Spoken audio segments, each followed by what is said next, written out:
with our community. Bites to Eat and Drinks to Sip, presented by Bridges Association's Diversity, Equity, and Inclusion Committee. This will be taking place on August 25th, 2022, from 4 to 7, and will be held at the Copper Spoon in Oakland.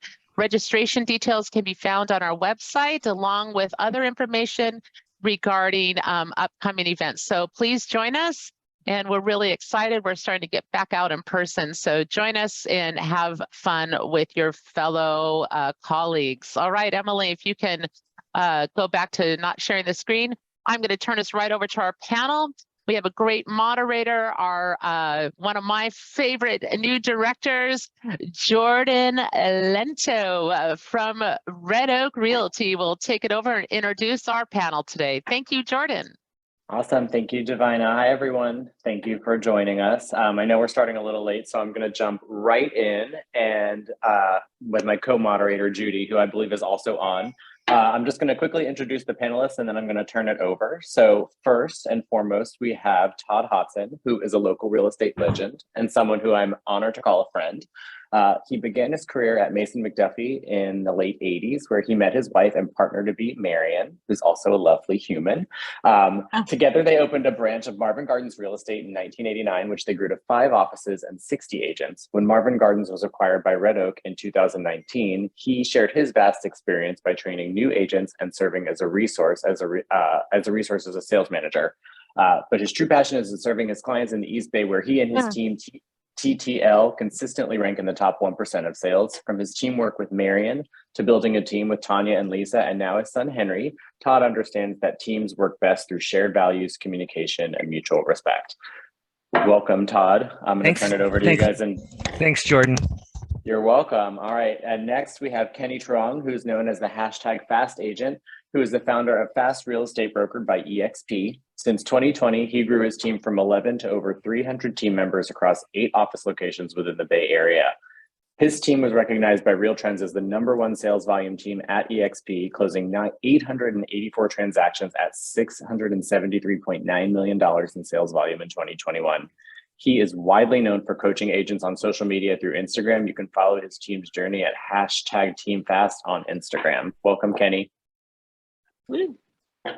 All right, and last but not least, we have Dave Gunderman and Andrew Raskoff Gunderman, who have over 20 plus years in real estate. They've become 2 of the most successful agents in the inner East Bay, leading a team consistently ranked in the Wall Street Journal as among the top 100 realtors in the country. Dedicated to the chosen family model of business, David and Andrew have gathered a team with deep roots in the community, a group of highly skilled professionals who believe that every choice, every decision, every action they take must be steeped in strategy, awareness, and respect for each other's clients' unique life circumstances. Thanks so much for joining us. Welcome, Andrew and David. Thanks. Thank you. Thanks, Yay. Dave. All right. Awesome. Well, without further ado, we will turn it over to the panel. Judy, do you want to start with the first question? Actually, I think we are going to have each of them introduce themselves and then talk a little bit about how you created your team, what kind of led to that, and how large your team is. And why don't we start with David Gunderman? Okay. Also, what company you're from. Andrew and I work for Keller Williams International, and we started our careers in the year 2000 at a small boutique agency in Alameda called Kane & Associates. Andrew joined me in 2002, so that was the beginning of our team. Around 2008, a group of us were sort of looking to expand our businesses into something beyond the sort of local boutique agencies that were available to us in Alameda. So a group of us got together, banded together, and joined Alon Pinnell Realtors, and that was sort of the beginnings of a team that was sort of a bit of a cooperative. It was a way to get a better commission split through the company. The company sort of Alon Pinnell had never done teams before. So we pitched this thing where if we could sort of work, umbrella our commissions around with one another, we could actually maintain the commission split we were used to having at our smaller company and get this luxury brokerage brand behind us. And that was sort of the beginning of a team that was more of a collaborative. And then over time, we realized that we wanted to do something beyond just sort of that financial arrangement and actually build out a business. And you start and you hire slowly, and we're now at 20 people total, 11 agents and 9 admin. And that's how it came to be. Around 2012, we started to do it. It's just been growing and growing and developing ever since. And now we're at the point that we're at now. That's great. Okay, Todd, do you want to go next? Sure. I was thinking about kind of my arc in terms of my real estate career, as well as the teams that I've been on. I sort of equate my my history as sort of a spinal tap of teams. A lot of different formats, a lot of different changing people. But I started in real estate in 1986, and shortly thereafter, in 1987, met my soon-to-be wife, Marian Hennon, and we teamed up at Mason McDuffie together as a once we got married. And this was at a time when most of the major brokerages were really not familiar with teams, and really kind of were discouraging them because of the issues that David brought up around commission splits and that kind of thing. So in 1989, we banded together with two other couples that were licensed, and left Mason McDuffie to form a branch of Marvin Gardens Real Estate. And it was, and at that time, I think it was about 15 of us that left, and that was sort of one of the first bigger teams, I think, because it was we were a separate corporation with shared values and ideas about how we wanted to use technology and independence. And also we wanted to, combine our efforts to have better commission splits for everybody. And we were working under a brokerage with a different company, which was Marvin Gardens on Solano Avenue. So it really was sort of a team concept. And over the years, that grew to 60 agents, 5 offices.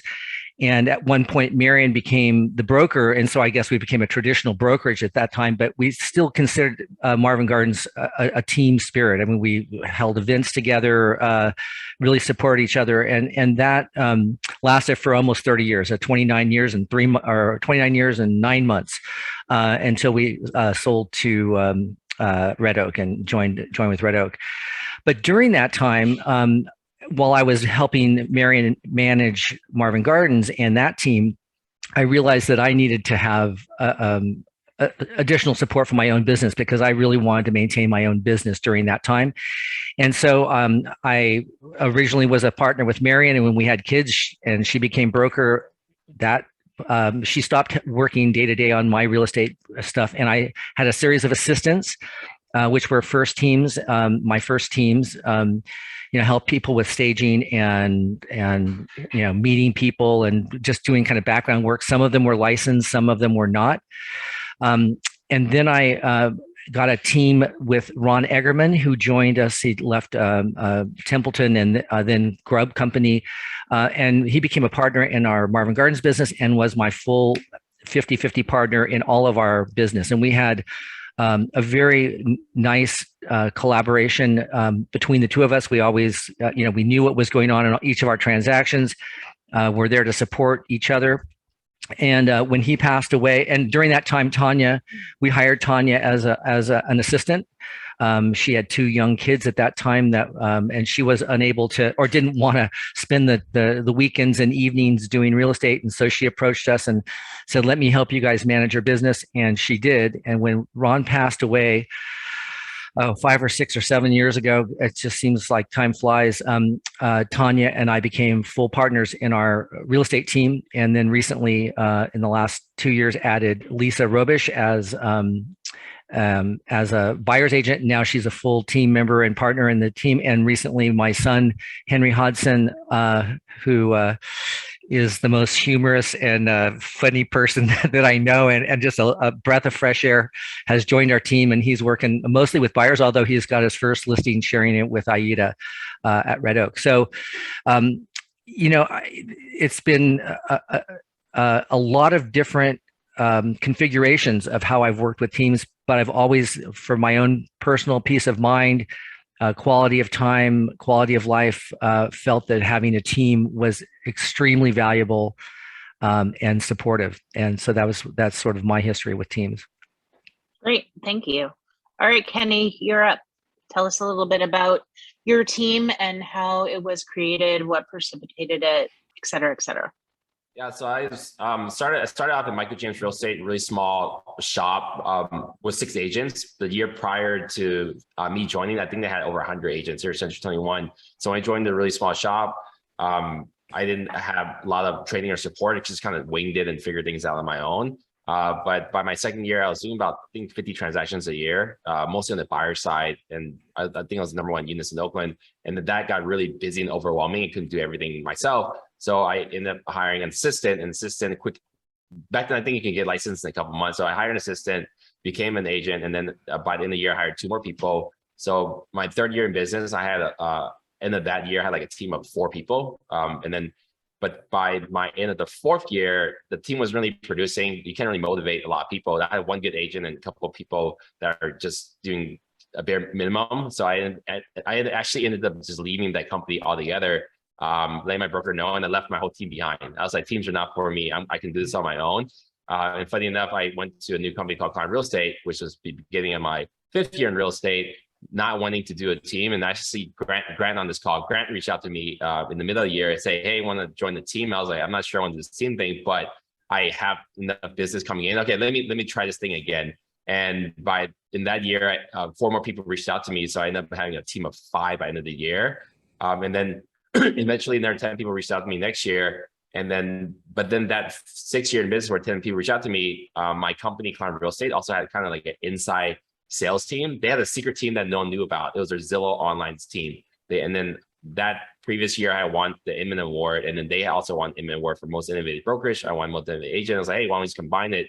And we ended up combining our Zillow profiles from the company profile and mine. And I started running their online internet team. And now kind of like a Zillow Flex team now. Eventually that company grew. I was overseeing about 60 something agents, but that was kind of a wreck. Because then when you're running a team, there wasn't a lot of accountability. There wasn't a lot of structure. I was like, okay, I do deals, you do deals, let's form together and just do some stuff together. I think that's more like a group when a bunch of agents works together. Not necessarily all of the names are on the same contract. They share resources and stuff. But I had a really successful run at Climb, because even though I didn't have a true team that worked specific directly for me, I partnered up with a lot of great agents in that office that I brought on, like Kenneth Crystal Florida, did some deals with Robert Parker, Michaela Toe, Mayuri Brimcup. So even though I didn't have a team, I've always done deals with other people. I think 90% of the deals I've done in the last 10 years with another agent, not necessarily on my team. But when Climb shut down the 5th year, they just, within a day notice, they told me they're shutting down the company. So that was in January 2020. And then that was right before the pandemic hit. I'm sure, you guys all know what happened during the pandemic. So I moved over to a new company called EXP Realty with my existing 10 team members that all work specific for me. I grew from 1 team member to 10 team members the final year at Climb, where like, okay, I'm finally doing this. Because all my partners were leaving because a big brokerage came in town and all the people from my office left in their office. So I was losing my partners. So then I actually had to form a team. And then my partners still sharing the assistant costs, 6-figure assistant costs also left. So I was like, okay, this is the only way I'm going to survive being able to make pace on salary and surviving my team. So took this team of 10, like 9 of them were brand new agents, came over to EXP Realty in January, and then the world shut down. So from March to June, there wasn't anything going on. And when I finally moved over to EXP with about 12 agents, when I landed in February, from February to June, when no real estate was going on, I actually recruited about 5 agents to join my team. So we were up to 17 people. And then during the 70 webinars I did, many of you featured on those briefly for that moment. I eventually grew my team to about 90 agents by the end of that year. In July, I hired my sales manager. We hired a market assistant and so on. So we just been growing, adding resources. So currently, as it is today, I've been with this new company for 2.5 years. We're about 325 agents, sales agents, with about 32 admin staff, with half of them being overseas. And then I'm out of production. Last year, I was still on, I think, 21 contracts. This year, I've sold 1 home. So now I've kind of went past the team stage and pretty much built a mini brokerage within the Bay Area with different retail locations. And now, my day-to-day operating the team is just adding more resources, adding more tools, and adding more really heavy on virtual assistants to support and teaching our team, you call it team, Fast Real Estate, helping them leverage assets. Because originally my brand was the Fast Agent brand for a good 9 years. And then the last year at Climb, I created this thing called #TeamFast, got that DBA'd with the DRE and California. And then when I came over to East P, I DBA'd Fast Real Estate and they got approved in August. So the evolution of my team has went from Fast Agent and Friends to Team Fast and now Fast Real Estate. Wow, that's great. Good. Okay, so I think we're going to do kind of a Q&A. Jordan, I don't know if you want to start off with questions, and if anyone has any questions for our illustrious panel, can you guys please raise your hand and we will call on you. Yeah, I say we start with anyone who may have questions from the crew. If not, I have some that were sent ahead of time. Yes. I'm sure someone out there has questions because that was a lot of All right, information guys. that came at us. Yes. Is anyone out there thinking of building a team? Do you have any questions for these guys about how that would happen, et cetera, et cetera? All right, everyone's being very quiet. I have a question. Are you Great. guys, did you get your broker's license and then start a team, or you just said, I don't need the broker's license and just went ahead and started it? I'll start with that.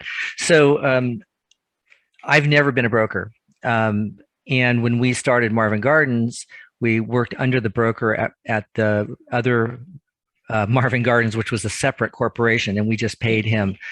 And so I don't think that to start a team, obviously, especially if you're you have to be under another brokerage or a broker to do that, that I don't think it's necessary to be a broker in order to have a successful team.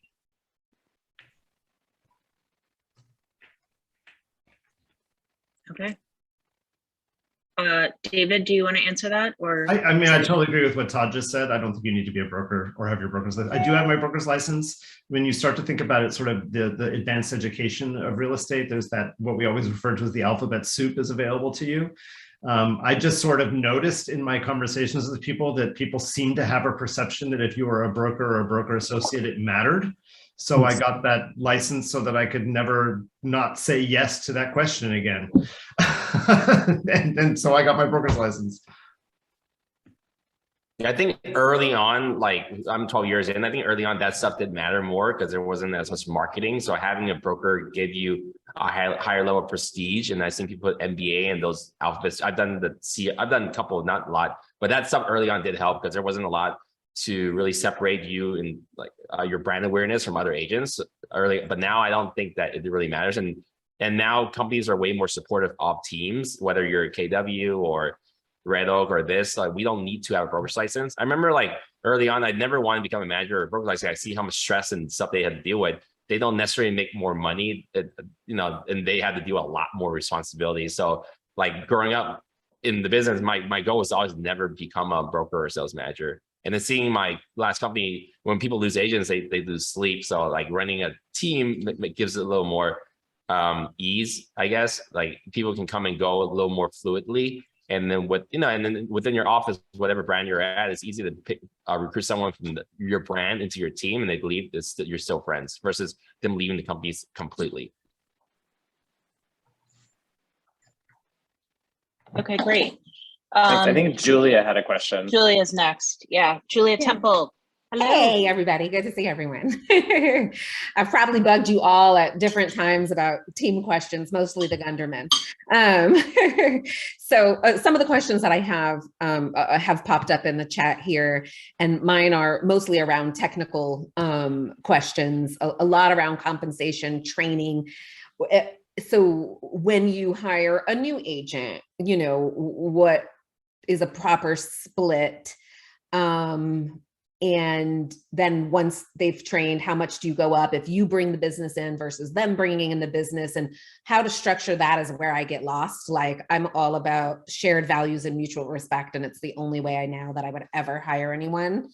But understanding those parts, or like I'm looking to bring on an experienced agent. And so if I'm doing 50% of the work, what would be the best split for them? I've heard lots of different things from different people, but would love all of your perspective on that, on those questions, more technical questions. Yeah.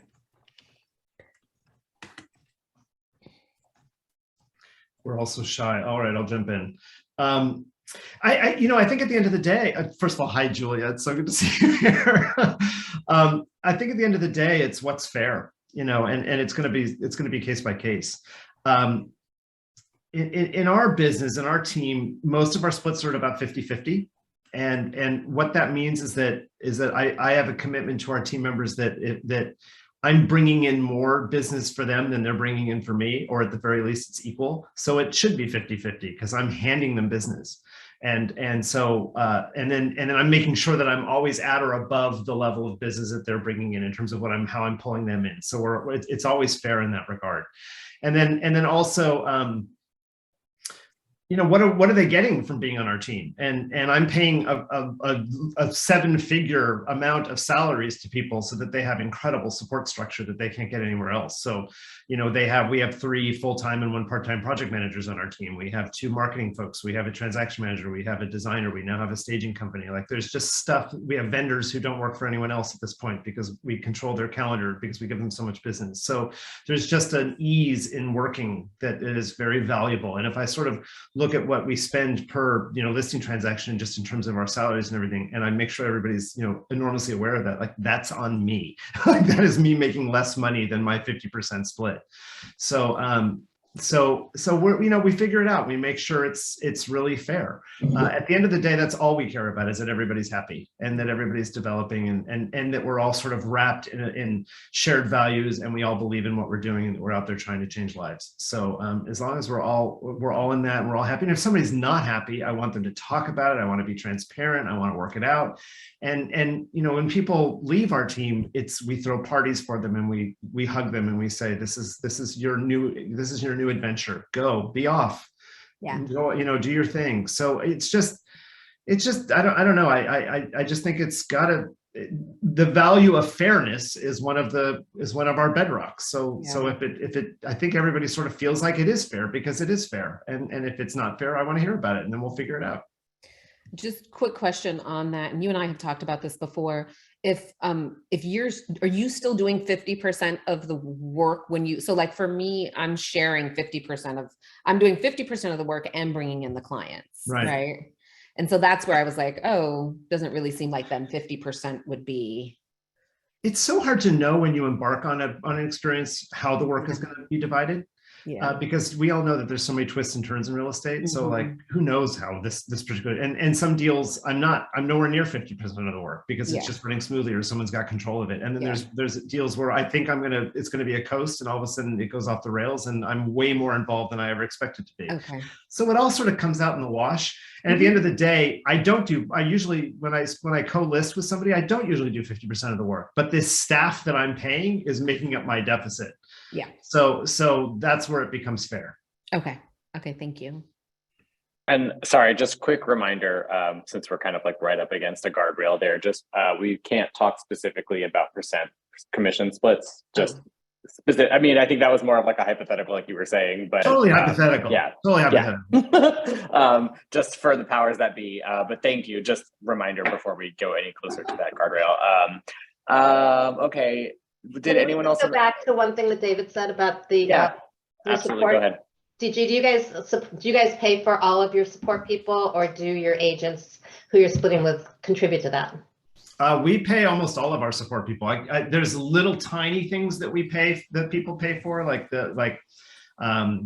what we also pay for is what we do is we split the marketing costs in the same relative to the split. So that really isn't. So I really do pay the whole staff except for the TC fee. Again, that's sort of the transaction management and the marketing is split at the same percentage as the commission is split. Okay. But then the support staff is all on me. Yeah, I also structured. Oh, sorry, Andrew. I was just going to chime in and just say one thing here, which is, transparency is also really key to creating a culture that's healthy and happy, because we know in many brokerages that brokers make side deals, and tell other agents that they would never do that for anybody. And we all find out about those side deals and the special commissions that top agents were granted. And it creates kind of a cancer within the culture. So, again, we're a business that's fiduciary based, and that fiduciary extends extensively to all team members and to the culture of every member on that team. So whatever anyone is doing on the team, I think it's absolutely paramount to be very clear that everyone knows what's going down with everybody else, and that keeps, again, the culture really, really healthy moving forward. And and we're also, we never had a master plan, relative to our business. It's kind of morphed into, different iterations year after year, and it will continue to do that. So, again, every team member is part of that conversation, as we move forward into each chapter of the Gunderman Group, or whatever its name will be, 5 years from now. I think that's really important, again, just in terms of the zeitgeist of the health of the community which you're building. Yeah. I'll hop in just for a second. First of all, I just wanted to let you guys, Kenny and Andrew and David, know how excited I was to actually participate. I mean, we don't know each other super well. I've had a little bit more interaction with Kenny, but and I was a little intimidated, frankly. But so it kind of depends on the nature of the team. So when the Marvin Gardens team, I totally agree. Well, I agree with the transparency part, Andrew, that you said. When we were working commission splits for our Marvin Gardens team, we had 2 different commission splits. Everyone knew what it was. There was thresholds to get on it. People would start, and we didn't make side deals in the company. And that was really important, that we treated everyone, as fairly, and they knew exactly what was happening. I think that was one of the reasons why we had such loyalty for so many years. And we had great commission splits at the time, because Mary and I were working our butts off and trying to keep expenses down. With my current team, we have a really interesting chart that basically everyone gets paid something on every deal, no matter whether I touch it or not. And like if I bring in if it's one of my listing clients, there's one matrix of splits that we use. And if it's a buyer client of mine, usually the other team members aren't as much involved, because unless I go out of town. And so that split for the buyer side goes a little higher for each of us. And then if it's a shared, like if it's from our marketing and it's something from farming or a floor call or something like that, then we share it equally. And so it really depends. And we have a little chart. Well, which one is this one? And then sometimes there's gray areas and stuff like that, and we just talk about it. And with the small team, I initially thought that what I wanted to, I think it's always better to be more generous than it is to be stingy. And the more that I started giving away and willing to let go of my portion of the commission, I thought, well, that will free me up more time. But what it did actually was it really enabled our team to grow, and I'm busier than I want to be, right? So I was hoping I would slow down, and as a result, right now we're as busy as we want to be. That's great. Yeah, what Andrew said, we also really preach, you want full transparency. Very, very, very early on, when our team was smaller, when I came to EXP with 20 agents, we gave away a couple of special deals because we really didn't have much. We really didn't have much to offer. But people like the vibe. But now, we have full transparency. This year, we released higher commission structures. But if you're offering a lot of value really is the lead generation part. If you're getting a lot of business, you should deserve more. So early on, we had the same commission structure for years, where it was much more favorable for me. I would get more of it if it's a listing, because it's hard to get listings. But then we had a sliding scale structure as the agents did more volume, where it would work in their favor on the buyer side. So that worked pretty well for the longest. But more recently now, I've been on maybe 3-4 deals this year, where it's mostly a share, pretty even split between me and the agent. And then within our company, with the size of our company now, and I can't provide leads to 300 something agents, and then we run very much more like a brokerage with only 2 lead sources that we bring in. So the splits have been more favorable for the agents as we're running the brokerage. But I still get a lot of referrals through my networking and such. And then if I provide the lead to the agent through my referral, I don't take another referral fee on top of the split. I just have it be a standard split. All the agents that come into our company that have experience are on the same split. So you got to figure out like what your value is, how large you want your team to be. Are you running like a very high lead gen team with a handful of buyers agent? They call like, this is probably not the best thing he's phasing out. Tom Ferry used to call it like the rock star and minions. It's probably not the right way, but you kind of concept. There's a rainmaker. There's definitely a rainmaker. Are you doing a true partnership with someone where you both bring in different value sets, so it has to be more even? Or are you running a large team where you're very like Dave and Andrew, where you have a lot of resources, so that they do the work for you? It's like on the listing, I probably do, I don't know, 15% of the work, but the people I hired do the marketing, the listing coordinator, they do most of the work, so I can charge more. So to this day too, I still have the same split. So running this large company, I set up my very, very small. I work with maybe now like 3 or 4 agents. That's it. I have like 10 go-to, but even 10 go-to now, just literally just give them the deals to do. And then as you're building your team, if you really want your team to grow, many new independent brokerages that might not be, that brokerage, I think you guys don't talk about, but you really need the team members to be able to grow and grow their own business if you want them to stay within your world. And the only way to do that is to help them grow, like truly give them business. And now for most of the listings, I don't even want to be the primary listing agent. Now I'm even giving away my listings to my agent, past client, where I'll be second on the listing and they be first. And then that also creates retention when you're able to continue to give opportunities, because people splits, you can go anywhere for better splits, right? But would you want a better split where you'll make more money from this company this year, or would you rather have a deal? I think I'd rather have a deal, because that deal can turn into more deals. So as a team leader, your sole job is to lead generate.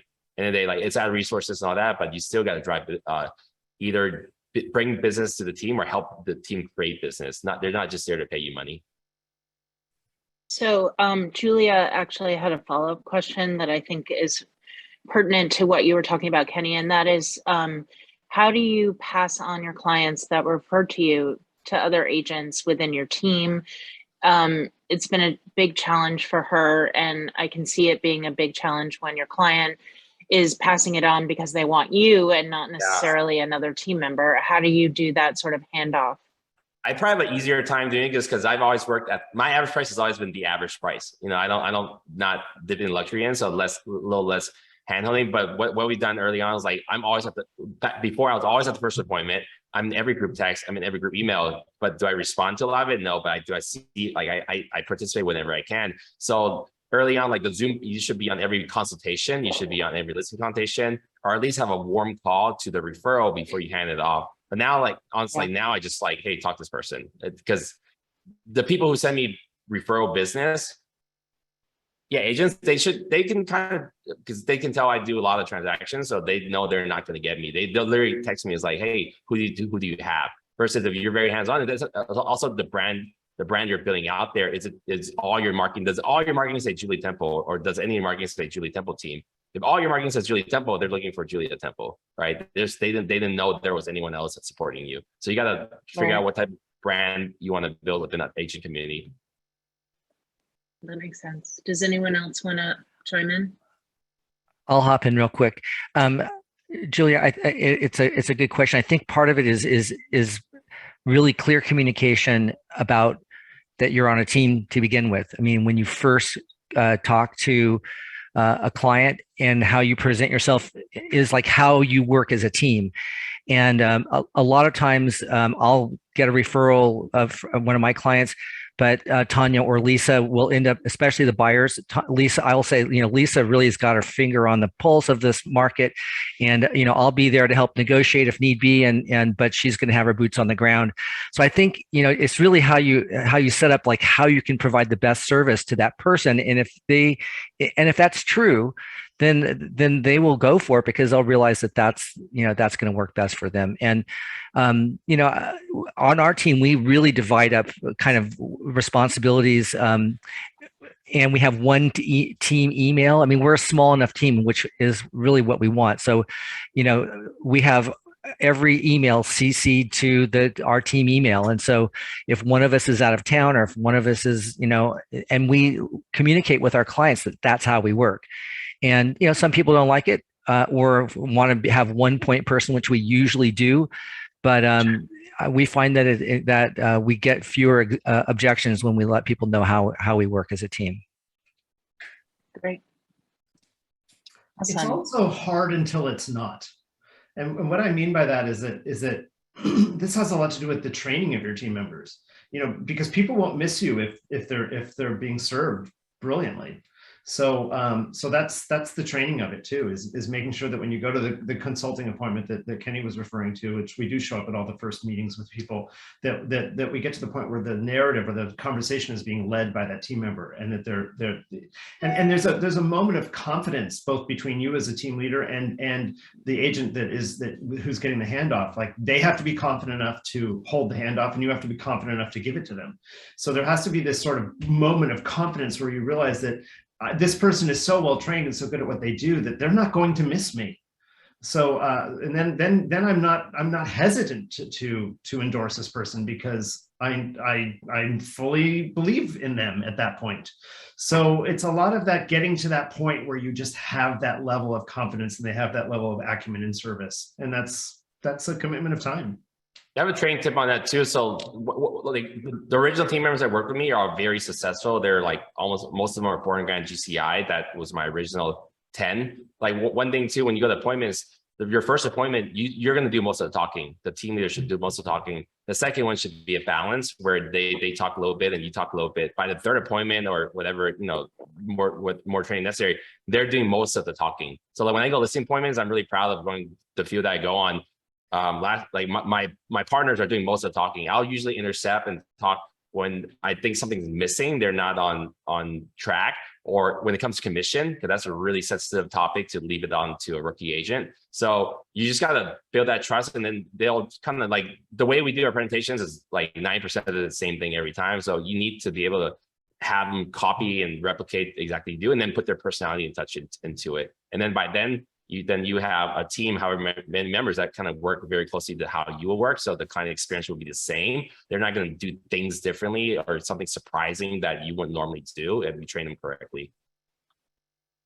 Yeah, in some ways, David and I, have always been a team. When we go into listing appointments, we always did them together initially. And, there are moments in a listing appointment when you can see that the client is going to vibe better with David than they are with me, or vice versa. And, we would just intuitively pivot and know who needed to be front and forward at any given time. And that's true as you develop a team as well. There's a certain level of intuition, especially in the higher end. We're kind of more luxury agents, and the expectations on the luxury level are extremely high, as we all know. And so we're matchmaking. So when we have an initial call with a client, we don't give the leads in order to team members one after another. We're making the match.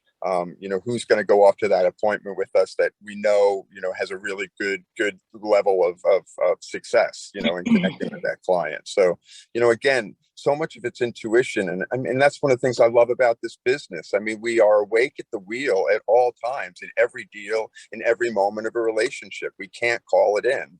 And, so as team leaders, we just develop that to the highest level we possibly can to guarantee the success of our clients and our team members. Okay, great. Jordan, I don't think there are any other questions in the chat that were. I think Divina has her hand up. Oh, sorry, Divina. No, thank you. Being on the technology side, and I know, Kenny, you're really into technology, and Todd, you're chair of our MLS department, of our MLS committee. I just have a question. So COVID took us into utilizing tools that had never been utilized before, with virtual tours, and we had Box Brownie with photos and everything. What would be the 3 tools that you utilize today that have helped empower your teams? And Kenny, I want you to start this because I know I admire you because you're on my MLS board too. So what would be the 3 tools that you use? I can think of 2. I'm kind of hands off on my team because it's, I have a lot of staff, but I'll say like we're really focused on social media and video. I don't know, that's 1 thing or 2 things. So our team is probably the most visible team online, and most of our, we're known, I'm known as the internet Zillow guy, but 17% of our business overall, we've done over 600 units this year.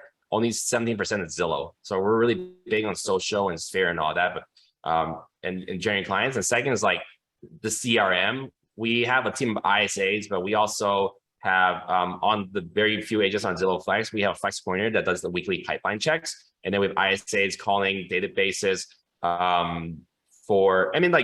again, we're very small on the internet lead stuff, but it's teaching them how to manage their pipeline. So even though they're getting leads on Opcity and Ojo, if they don't call within 30 days, we have a virtual assistant ping them, hey, what's going on? And then the ISA team, when we have a re-nurture lead, we have 5 people in the call center, calls the old lead and sends to their client, sends to their agent. Then we check in on them if they pinged it or not. So we're really big on tracking the agents to see if they're doing the next steps. Because, I worked in the REO days before there was a CRM. So I have a spreadsheet of 200 names and Redfin dashboard. And I called this person today and I'll type in the date and all that. So it's very manual. That's all I know how to run a pipeline, but new agents, they don't understand how to move things down. So we're really big on tracking and making sure the agents are doing their actions. And then we use productivity tracking tools like Sisu. So we're really helping the agents focus on activities.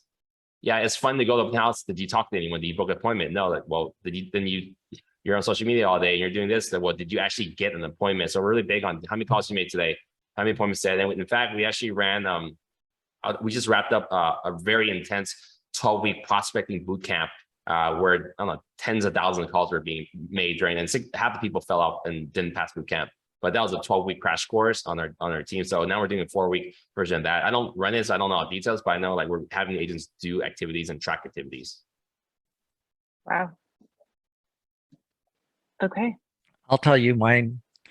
Shared calendar, Google Drive, shared Google Drive with with a folder that has all of our transaction stuff in it. Just simple. We use CRM and we used Asana for stuff. But I mean, in terms of just being able to keep track, and I think one of the things I would say is that right now it's easier to create a team than ever. There's brokerages that are much more willing to let teams come in and share commission splits. Also, in my day, there weren't like places where you could have a back end that was already created by some big VC firm and rent a broker, or have an outside broker that was and then be able to brand yourself. I mean, we had to either be a franchise or be taken over by a company back in the day. So I mean, it's I think one of the questions you should ask yourself if you're thinking about starting a team is, are you trying to have a 20 or 50 person team, kind of rule the world kind of thing, or are you more trying to have balance and trying to have a small experience where you're just managing your business with a few people that are just really you trust and can lean on. So I mean, there's totally different concepts of how, and I've done both. And at this point, I'm much more into like, let's keep it small, let's keep it just as simple as possible, and do a great job for our clients. Great.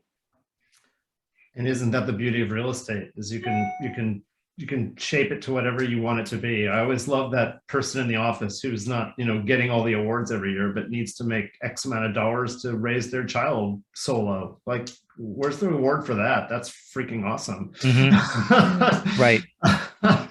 The only thing that we really added during the pandemic that was meaningful to us was something that Todd just mentioned, which was Asana. We're very project management heavy. We're very renovation heavy. So just the idea that the entire project managers who are running from house to house know exactly who's got what covered has been really significant to us.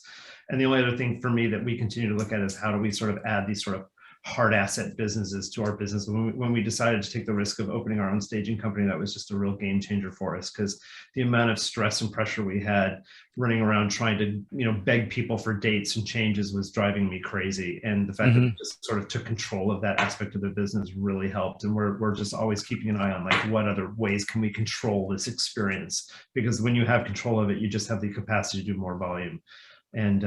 And also the service model goes up. People are getting a better experience out of you. So that's more where my eye is on, is like, where else can we just get more control? Okay, great. Jordan, do you see any other questions in the chat? I think you had a few more questions as well. I have a question, Judy Great. Richardson. Marisa, jump in. Hi, David, Hi. you and I met a while ago last year, and Kenny, I've never met you, and Todd is all that in a bag of chips. So my question is, what are your biggest, well, a couple questions. Number one, CRMs, which one? I'm doing a CRM test trial that I could write a blog about because it's horrifying. So which ones are you guys using? And then the next question is, what are the 3 biggest pitfalls in you experience from joining a team or forming a team? I guess you guys would be forming a team, but you have people you bring on, you're like, oh yeah, no, that's not happening here, right? And so I guess because I don't want to start another business, it would be joining a team is my interest. But there you go. That's a long question. Boop. Well, why don't we start with the CRM question? What CRMs do you guys use and why? I started and used Outlook for 1,000 years. But so, and it worked great as long as I kept it simple, but we use Exact now, and we're not power users of that platform, but it does do a lot of things from digital to mail. So you can have, like, we can have our whole farm list in there and send that to the admin to do it and keep track of our own stuff. Plus we have all of our client base for digital marketing, for newsletters and stuff, as well as if we want to do labels for mailing. So it's not a big lead gen tool, but it is for keeping track of contacts. Okay, David, do you want to jump in, or Andrew? I feel like Kenny should take this one, but no, I know. In terms of CRM, we use Command, which Keller Williams provides us. So that's oh, right. And we're not a big lead gen machine. Like we're a warm lead business. So I struggle. It's a block for me, and maybe it's really inhibited my success in some way. I don't know, but I don't like to solicit people. I don't like, and I know there's ways to do it that doesn't feel like solicitation, I suppose, but I'm just not a solicitous person. It just doesn't. I hate it when people solicit me, so I don't want to do it to people. David clearly is holding you back. So, yeah, it's holding us back. But we do try to find, as everyone does, value propositions and things that matter to people. And when we feel like we have something to say that might matter to somebody, we do reach out to them. But we try to be very, very careful about not pinging people until there's something of value for them. There's either some sort of social proof or there's some sort of value proposition that is authentic. So we use, our CRM works for us in that regard. And I forgot what the other part of your question was. I'm so sorry. What are the biggest pitfalls in joining a team from someone who runs a team? I mean, you're like, oh yeah, no weekends off or whatever, Yeah, I think for me, the biggest thing, it's very personal, but I just think it has to be a values. It has to be about values. Like you've got to be on this. You've got to believe in the same things. You've got to be on the same page. You've got to approach business similarly. You've got to all want the same thing. You have to be on the same page. And so I think we've had a few misfires where somebody comes in and they just weren't a values alignment, and that just sort of feels, they presented some way and then they showed up and they didn't have the same work ethic or something. And so and then you can easily sort of coach them out because everyone realizes it. It's just it's chafing. It's not a connection. So for me, it's just a lot about values. Okay. Kenny, jump in, please. Yeah, I've used I think I've used like 16 different CRMs. The only one I haven't used is Conversion, but the big ones like Boomtown, Commissions Inc., Chime. I used Chime for 6 years, really happy with it. They're pretty much all the same things. They track your stuff. There's pipelines, you send listing alerts. But right now, many of the big teams that are moving to FollowBoss, and we moved on FollowBoss about half a year ago and been really happy because FollowBoss is a little different. It does all the core functionalities with, virtual numbers and texting and mass email, stuff like that, but it doesn't have listing alerts. The reason we are using FollowBoss, it's more like a Swiss Army knife. It plays well with other tools. So we have an integration with Sisu, not diving what that is, like it integrates with Sisu, integrates with Real Scout, integrates with YLocal. So we're very much a lead machine. I think we have like 70,000 leads in there somewhere. So it's really good for tracking that kind of stuff. Pitfalls of joining a team, I would say lack of transparency. You really know what you're getting into, because when people join, we're bringing about 25 agents a month on our team. In their experience, we always ask, how come you left your team? During an interview, a lot of it is, although a lot of top producing teams are really like groups, they're not very organized. This call is different, but like my ex-girlfriend last year, actually didn't work with her. I had her interview 8-9 different teams that I recommend in San Francisco, and she reported back, and most people are just not organized. They do business because they've been in the business long enough, so they have a steady flow of leads coming in, but they have no leadership skills. They don't have any management skills. They don't have any operational. It could literally just be 2 guys or 2 girls working together, and they do a lot of production. So I'll say one of the pitfalls of joining a team is like really know what you're getting yourself into. Ask what the training looks like. If there's what the schedule. If there is a schedule, I know we're all independent contractors. Do you guys meet regularly? Do you have events? Do you have what technology are you using right now? What technology are you going to? What kind of resources? Are there any examples of other team members on your team? Can I connect with them to see their level of success? That's actually a really great question. I ask a lot of people when they're interviewing teams and us. Yeah, whatever brokerage you want to join, ask the recruiter or sales manager, hey, can you connect me with another agent who had achieved success in your environment? So you can kind of like get directly from them, right? Like when I moved over to EXP, I interviewed 17 different broker, owner, sales managers, 13 of them face to face. So I really got a true reading of what's being offered out there. And you gotta get past the fluff.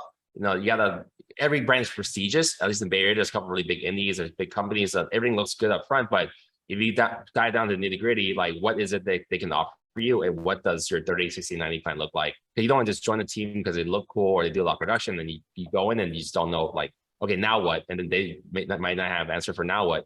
It might be, well, we do a lot of deals, go do open houses, go get some deals. Can you say that again faster? He's a fast agent, guys. Come on now. He is fast. Yeah. Yes, he talks I fast. listen to things on double the speed, but that was like triple the speed. Congratulations. Yeah, I'll hop in on that. Sorry, just before you jump in, Todd, we're just almost at the top of the hour, so I just want to make everyone aware. Yeah. Are we just a few more minutes? No, you can answer, but we're almost done. This is an hour? I thought it was 2 hours. I thought it was 2 hours, but it's an hour. It was an hour and a half. Right. So I guess our communication was a little off. All right, but we no can worries. go over a little bit. That's fine. So when what David said something really interesting, or maybe it was Andrew, about having bad fits or feeling like you can hand off things with confidence to team members.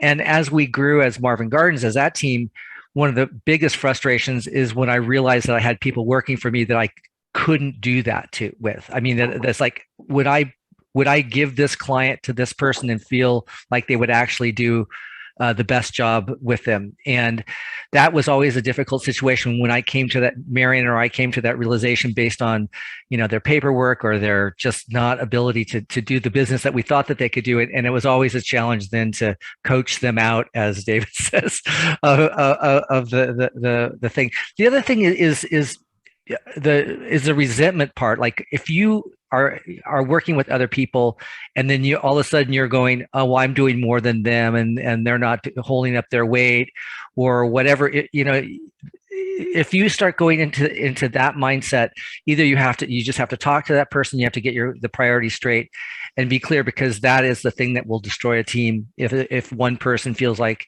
they're doing the lion's share and not, getting compensated for that. And that's just why it's really important to choose the right people to be on your team. Okay, that sounds great. All right. Are there any other questions that are in the chat or that someone wants to answer? I have a quick question. When you guys were starting out, like you're just starting out, you're small, right? And you hire your assistant to try to help out with some of the admin work.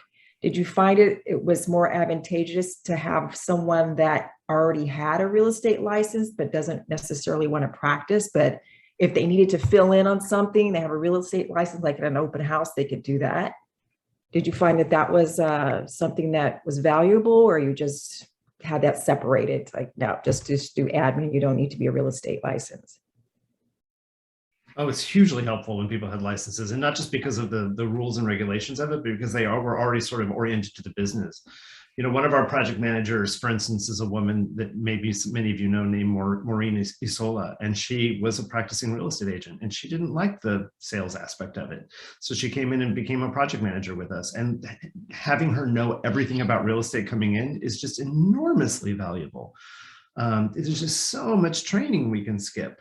And just generally speaking, in terms of our sort of risk management and all that sort of stuff, I prefer almost everybody in our team have a real estate license. I want them to have that sort of baseline knowledge. And I don't, with very few exceptions, almost everybody is licensed at this point.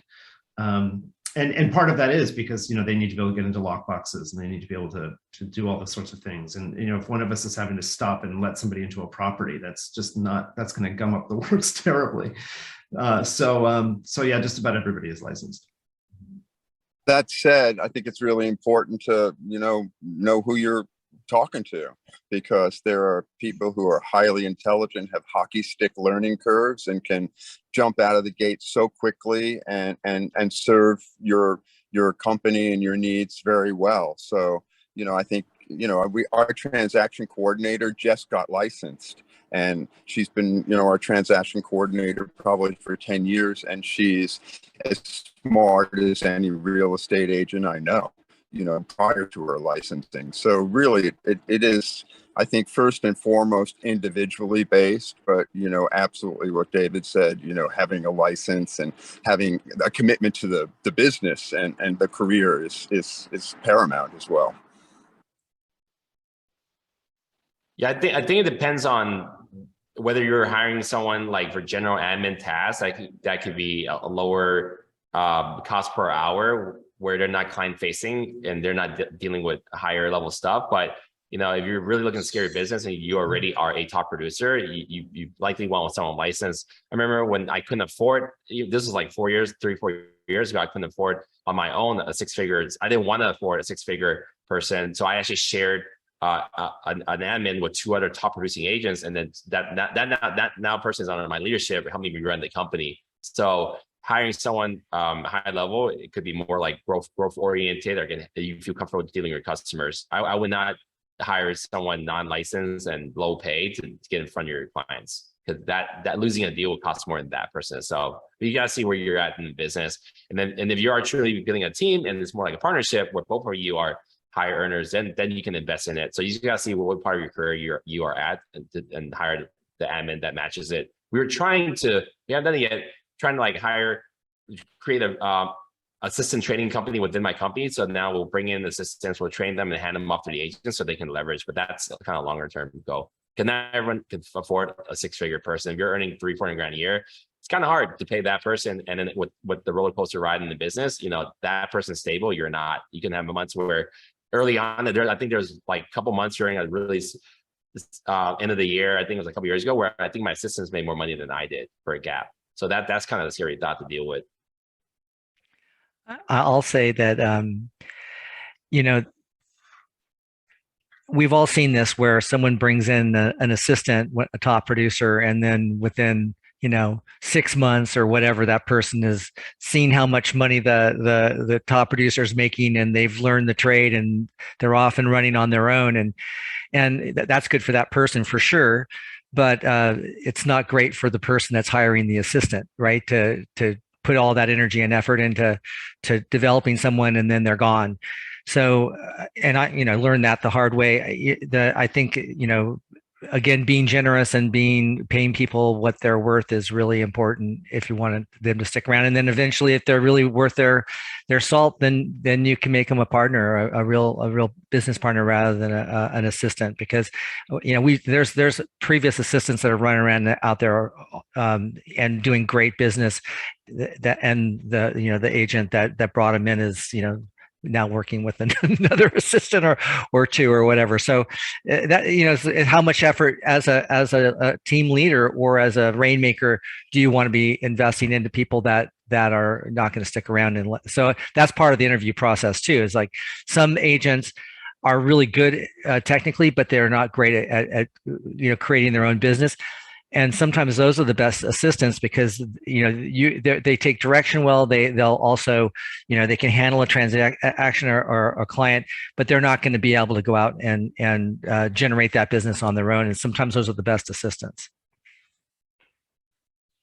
And don't forget to create your, if you're hiring an assistant, so important to create your SOPs, your standard operating practices. So they leave, at least have the courtesy, they can train the next person. So I've had so many assistants come and go, but now someone coming in has know what to do. So you're not retraining. That's the issue, not just them leaving, but it's restarting over and over each time. So if you're training assistant, have them document everything along the way, Zoom, Word docs, whatever. That way, when someone comes in, they watch the videos and you don't miss a beat. You don't miss a lot of beats. I have another question if no one else does. Sure, jump in, Marisa. Why not?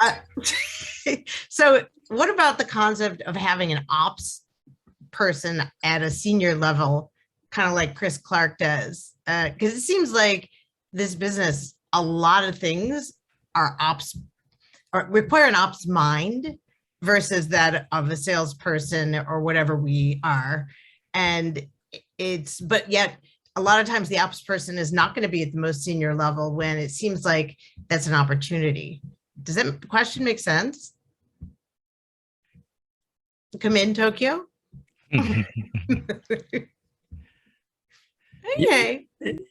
Yeah, I think, and so Marion was the broker for Marvin Gardens, and she, and handled a lot of the staffing stuff. So it was really great to have someone that was dedicated to sort of that oversight within our company. And Tanya sort of takes on that role in our team now, kind of keeps track of the moving parts and kind of keeps my ADHD in check sometimes. So operation person, if you guys haven't read the book, one of my best book, highly recommend Rocket Fuel. Rocket Fuel talks about a business leader. There's two types of personalities, at least to run the company. There's an entrepreneurial, the visionary, and then the integrator. My company doesn't have an integrator. They're very hard to find. We have operational people, but not someone that can take all my ideas and put it. So we have different departments. But that's kind of further down the line. If you want to, I think to hire ops person is pretty expensive. That would probably go towards an assistant before you're running a team of 10 or a very high unit or high volume business to have an operations person. In the interim, it will probably just be you, and then if you're not using Asana, we use Monday or ClickUp or Notion, all these tools to get organized. It's really hard to have someone do work for you. The same thing as hiring an assistant or off person. You have all these great ideas and I have trouble with my team too. I'll throw these ideas at them and they don't know what's important. So, and then they don't know what to do with it. I just came from a conference. They said this and this. We'll figure it out. Well, what is this and what does it mean?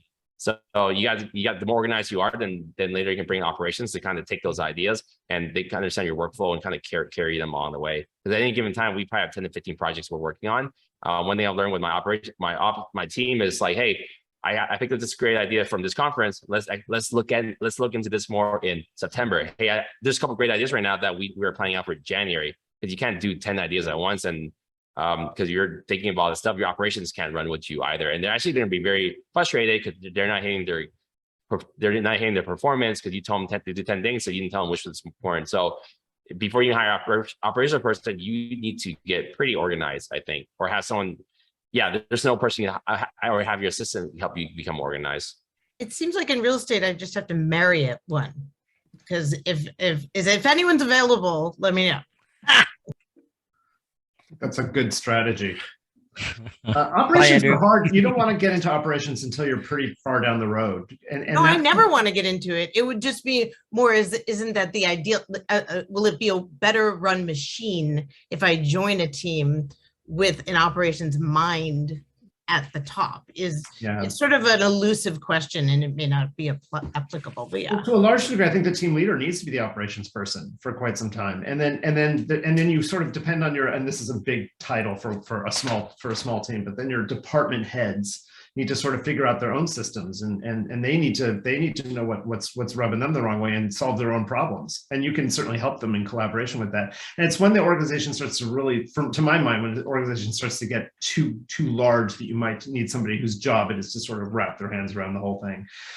What we've done in our case is we've hired an operations person who's sort of a part-time agent too. So the salary is not so high because they're also transacting at the same time. So but they're somebody who's sort of not wanting to do a ton of business anymore, but the business that comes to that person sort of passively they want to do. So when they're not doing that business, they're sort of drilling down into our systems and making sure we're being as lean and smart as we can be. So that's the way we've sort of plugged that in without overcommitting to a large salary or something like that. I think early on, you're the senior marketing manager, you're the operations person, you're the visionary, you're the top salesperson and then you got to figure out what type of business you're running, right? Are you more marketing lead based? Or are you more relationship based? And then as you kind of build out, like us,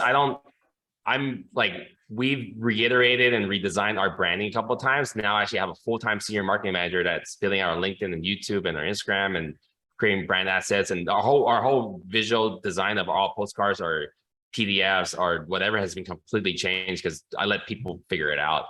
Like the stuff I did was pretty gritty and I just put things together. But as you're growing, then you can let people take over. But you need to create the base. I don't think you just hire someone, especially you're a small team. You can't just hire someone and say, okay, make me something cool. Like, what do you like? Like that's a challenge, right? You don't want them distracted with different tasks.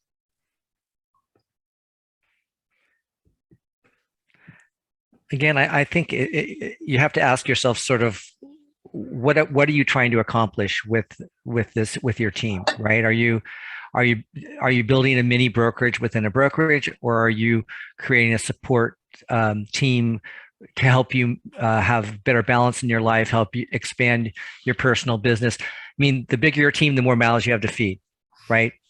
And the more staff you have to do. So, and also then the responsibility of running it. So a lot of it's personality and kind of what it is that how much you can bite off and feel comfortable with without driving yourself crazy.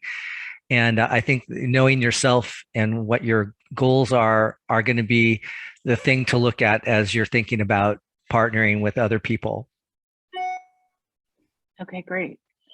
So I think a few of us have to hop off soon, but I wanted Divina, if you're available, possibly to ask one more question or wrap up the panel. I really appreciate everyone being on it. I think it was a really great and just fruitful way to really figure out or learn more about how to build a team. And it was great to have different size of teams as well, some with partnerships and things like that. I mean, I personally am always curious how people who are married actually work as a team, because I know personally I could never work with my husband, but you know, Todd, I know you work with Marion, and David with Andrew. And so that was kind of my parting question is, if, you know, how do you sort of separate your work lives from your personal lives when you're working together? David, do you want to jump in? Sure, I'll jump in. I mean, it's a mixed bag. There were those, you know, those, especially when we had small children. I mean, that's just a really hard thing to be building a business and raising children at the same time. It's really tough. And and then you'd have a break and you'd go to a restaurant and you'd be that cliche of like sitting there talking about business, and it's like, no, we can't do this, we can't do this. But for me, ultimately, in my relationship, which is again is just completely personal, it made my life easier. because we could divide and conquer between kids and business and everything like that. There was the anecdote we often share is that, you know, before Andrew joined me 2 years in, and I was, you know, trying to figure out how to make a living off of this, there would be these moments when there was just stress between us, because he would say things to me like, "Can't you control your clients? Why are you on the phone on Sunday at, you know, and so he was adding to my stress, because, you know, he was criticizing or questioning my, you know, how I was going about it, because and that I wasn't in control of it. And when he joined me, one of the first things he said was, "I'm so sorry. I did not understand what you're up against." And then we sort of found ourselves in partnership in a way that was really meaningful and made everything easier. So I think it depends on the relationship. And in our case, it really had the chemistry was there. And also he really connects with people in a deep way. And I'm more of the sort of head, I'm more head, he's more heart. And so that was a really nice chemistry in listing appointments and places like that, because, you know, I was sometimes like, okay, we get over the fact that, can we stop connecting with them? I want to get into the CRM or into the CMA. And I just knew, like, sit back, let Andrew do his thing, because, you know, he'll meet somebody. He's done so many things in his life that, like, someone, "Where are you from?" And they'll say, "I'm from East Nowhere, you know, Idaho." And Andrew will say, "Did you ever go to the ice cream parlor on the corner of Avenue D and Main Street?" And I'm like, "How do you know that? Where have you been everywhere?" So it was just really, he's an extraordinary connector. And then I would sort of, you know, back it up with the work of the transaction, and it worked for us. So I think awesome. Any partnership in or out of your marriage you've got to have a division of labor. If you're all doing the same thing, then that's not a partnership. That's you sort of probably rubbing up against each other. So how do you know who you are, what your talents are, and where you need to be rounded out? And that's the whole kit and caboodle there. Got it. All right, Todd, jump in. Okay. Yeah. So I think it's learning how to do the dance and how sort of compatible. Mary and I, we shared an office smaller than this room for 20 years. Right. And so, I mean, and we didn't kill each other. There's a few times, but you have to know when to turn it off. Right. I mean, you have to know what, say, wait, this is, you know, we're doing this thing at the restaurant, or we're ruining our vacation because we're stressed out, and be able to, like, support each other in turning that off. But it's also really great to have someone to, like, you know, talk stuff through, and if it's the right person, whether it's a spouse or a business partner, that's one of the best things about having a business partner or a team, is that it's not all on me, right? I have support. I have people that, you know, I can talk through my frustrations with my clients, or how to communicate with them, or how to make a negotiation happen, or what color to pick for the friggin' front door, whatever that is. It's like, it's, I don't feel like the weight of everything is on me. I have other people that I trust, and that will come to my rescue when I start getting stressed out. And that's the value of a team for me, actually.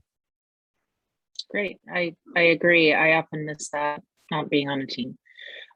Okay, well, great, guys. I really, really appreciate everyone who participated. And Divina, do you want to say a few parting words before we finish off? Oh, Judy, thank you so much. And thank you to our incredible panel. I've had the honor, like I said, of working with Todd directly, and Kenny and David. It's been a pleasure to get to know you and Andrew. An incredible panel, and I hope to welcome you again back, maybe in the next quarter, because we've learned so much. Teams are so important. I know at Bridge, if I didn't have my teams with me, and my partner, Gustavo Rodriguez, who is my partner in crime and my left and right hand. Thank you again, everybody, for being here today. And to EdInTech, what an incredible power hour. This truly fits the term power hour. Again, thank you to everybody here. I've learned a lot, and I hope you all did too. Join us again. Don't forget some of our live events coming up. And don't forget, Brokers Tour is on Thursday, correct? From 3, what time, ladies? No, it's today. It's today. Oh, Wednesday. Thank you. Wednesday from 3 to 4, and I'm going to be your host today. There are only 2 properties. So if anyone wants to jump on, that would be great. And talk about your properties. There you all right. go. There you Thanks go. again. Join us. Thank you, everybody. We'll see Thank you you, next everyone. time. Hey, David, nice Thank seeing you. thank Bye, Kenny. Thank you. Bye-bye.